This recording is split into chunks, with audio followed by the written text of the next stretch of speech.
Hi hello బాగున్నారా? ఈరోజు నేను లడ్డు చేస్తున్నాను. 5 రకాలు మిక్స్ చేసి లడ్డు చేస్తున్నాను. ఇది రాగి పిండి, ఎండు కొబ్బరి, మినపప్పు, గుండు మినపప్పు, బాదం పప్పు, షుగరు, ఎలాచి. ఇప్పుడు మనం ప్రాసెస్ చూద్దాం. స్టవ్ వెలిగించాను. ఫస్ట్ బాదం వేయించుకుంటున్నాను. డ్రై రోస్ట్ అన్నమాట. వేగిపోయాయి. కప్పులోకి తీసేసి ఇవన్నీ మనం పౌడర్ చేసుకొని లడ్డు చేసుకుందాం. నేను హాఫ్ చక్కెర, హాఫ్ బెల్లం వేస్తాను.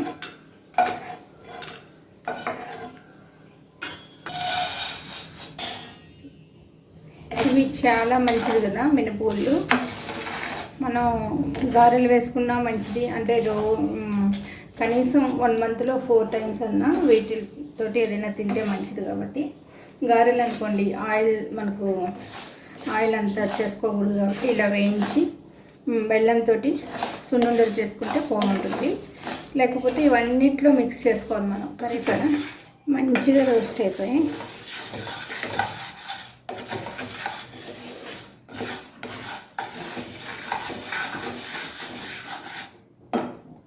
మంచి స్మెల్ వస్తున్నాయి అన్నమాట.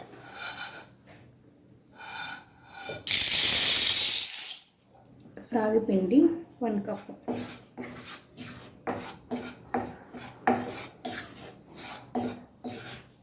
అంటే పచ్చి వాసన పోయేదానికి అన్నమాట. చాలా బాగుంటుంది రాగి పిండి. బెల్లం కలిస్తే రాగి పిండి చాలా టేస్టీగా ఉంటుంది అన్నమాట. అందుకని ప్లెయిన్ చేస్తే పిల్లలు అంత ఇష్టపడరు కాబట్టి మనం ఇలా మిక్స్ చేస్తే మిక్సీ జార్లో వేస్తున్నాను. మంచిగా రాగి పిండి కూడా వేయించేస్తాను. రాగులైనా వేయించి మిక్సీ చేసుకోవచ్చు. రాగి పిండి వేయించి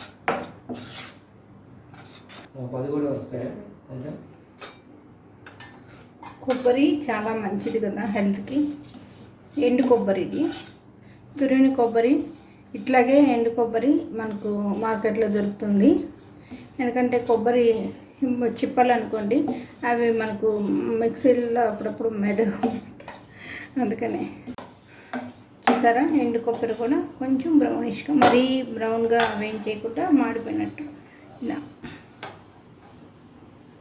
రాగి పిండి, ఎండు కొబ్బరి ఆల్రెడీ గ్రైండ్ అయిపోయినాయి కాబట్టి ఇప్పుడు మినువులు వేస్తున్నాను. ఆ తర్వాత బాదం వేస్తాను అన్నమాట.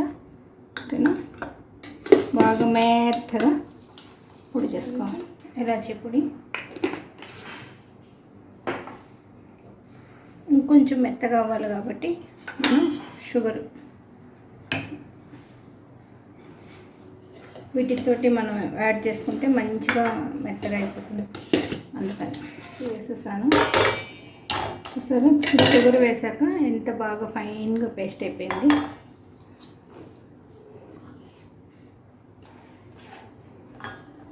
చూసారా ఎంత మెత్తగా అయిపోయింది.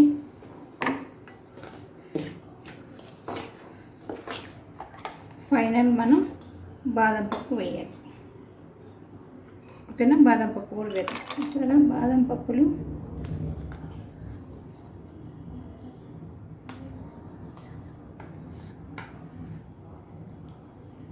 కొంచెం షుగర్ వేసాను.